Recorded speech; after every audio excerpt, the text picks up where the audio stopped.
அன்பார்ந்த இறைமக்களே, கிறிஸ்துவின் மறுரூப ஜெபக்குழுவின் வாயிலாக இன்று உங்களை சந்திப்பதில் நான் பெரும் மகிழ்ச்சி அடைகிறேன். மக்களே, சந்தோஷமாக இருக்கீங்களா? நிறைவாக இருக்கீங்களா?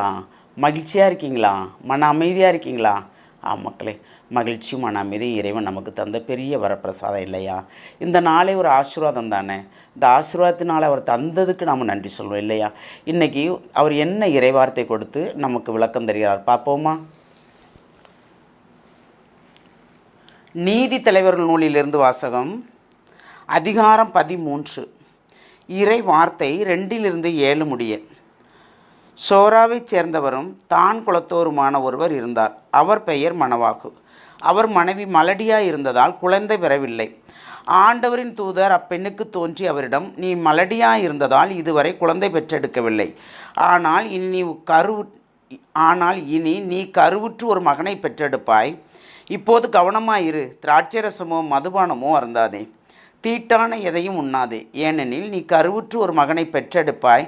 சவரக்கத்தி அவன் தலை மீது படக்கூடாது. ஏனெனில் பையன் பிறப்பிலிருந்தே கடவுளுக்கென நாசீராக இருப்பான்.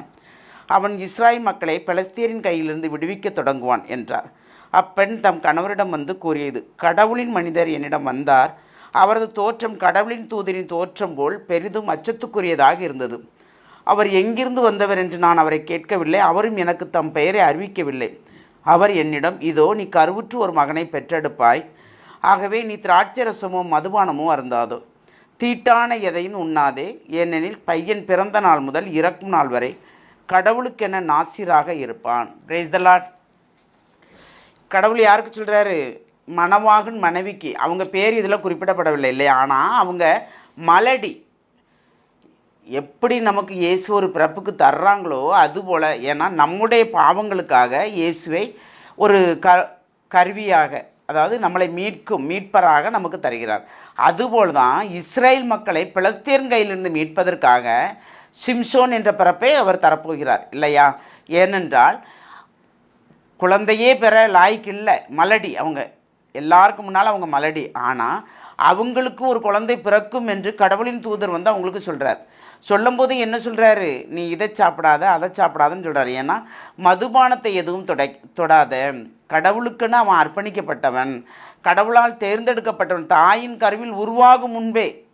அப்போ இறைவன் நினைத்தால் எல்லாமே நடக்கும் இல்லையா?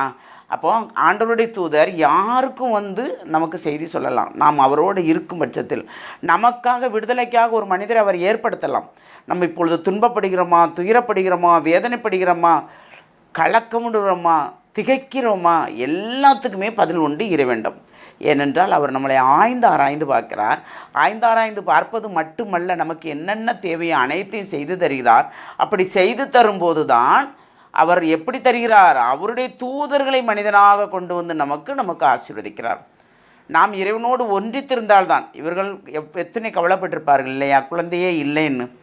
ஏன்னா இனி குழந்தை பெற வாய்ப்பில்லைன்னு சொல்லியாச்சு. சொன்ன பிறகு அப்போது மருத்துவரோ யார் சொன்னாலுமே நமக்கு இல்லை.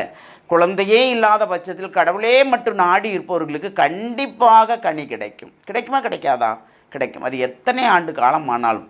ஏன்னா நம் மூதையார் பாருங்கள், ஆபிரகாம் தந்தையை பாருங்கள், அவருக்கும் குழந்தை இல்லை. எவ்வளவு ஆண்டுகள் காத்திருந்தார் இல்லையா? எதிர்நோக்கோடு இருந்தார், அப்புறம் எதிர்பார்த்து இருந்தார். அதுபோல் பேர் சொல்லும் வாக்களிக்கப்பட்ட ஒரு மகனை அவர் கொடுத்தாரோ, அதுபோல் தான் இவர்களுக்கும் வாக்களிக்கப்படுகிறது, ஒரு இனத்தை ஒரு இனத்திடமிருந்து மீட்பதற்காக. அதுபோல் தான் இயேசு நமக்கு வருகிறார். பாவ செயலில் இருந்து நம்மளை மீட்டெடுப்பதற்காக அவர் இயேசு நமக்காக பிறக்க வருகிறார் இல்லையா? அப்போ நாம் அந்த பாவச்சையிலிருந்து வெளியே வர வேண்டுமா, வரக்கூடாதா?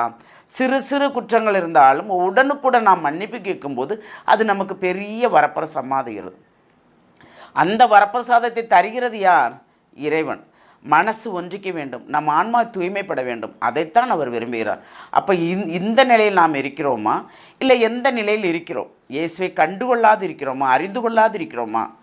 கடவுளை இன்னும் அறிந்து கொள்ளவில்லையா? அறிந்து கொள்ளவில்லை என்றால் நமக்கு என்ன நடக்கும் இல்லையா? அப்போ அதெல்லாம் நமக்கு தெரியும். விவிலியம் சொல்கிறது எல்லாமே உண்மை, நடந்துக்கிட்டே தானே இருக்குது. எத்தனை காலத்துக்கு முன்னால் அவங்க எழுதி வச்சாலும் ஆனால் அது கரெக்டாக நடந்துகிட்டே இருக்குது. அந்த இறைவார்த்தையின்படி என்னென்ன எழுதி வச்சுருக்காங்களோ அதெல்லாம் நடக்கும். அப்போ நம்ம இறைவார்த்தையை வாசிக்கும் போதே நமக்கு தெரியும் நாம் எந்த நிலையில் இருக்கோம். அந்த இறைவார்த்தை நம்மளை சுட்டி காட்டும். அப்போ நாம் எப்படி இருக்கிறோம், எந்த வகையில் இருக்கிறோம்? ஒரு வகை சிந்திப்போமா? எல்லாம் வல்ல இறைவா, ஆம் ஆண்டவரே, மணவாகன் மனைவிக்கு ஒரு மகனை கொடுத்து வாக்களிக்கிறது போல் ஆண்டவரே எங்களுக்காக நீர் இயேசுவை தந்தீர் ஆண்டவரே. அந்த இயேசுவின் வருகையின் மூலமாக நாங்கள் தூய்மையாகவும் எங்களை சுற்றி இருப்பவர்களை நாங்கள் தூய்மையாக மாற்றும் எங்களுக்கு வரம் தருகிறீர் ஆண்டவரே. அந்த தூய ஆவின் தூண்டுதலில் நீர் என்ன எங்களுக்கு கொடுக்கிறீரோ அதை அனைத்து நாங்கள் நிறைவாக செய்ய வேண்டும். அப்படி நிறைவாக செய்வதற்குண்டான வல்லமை நீர் தர வேண்டும் என்று உம்மை இறைஞ்சு மன்றாடுகிறோம் எங்கள் ஜெபம் கேட்கும் நல்ல பிதாவே.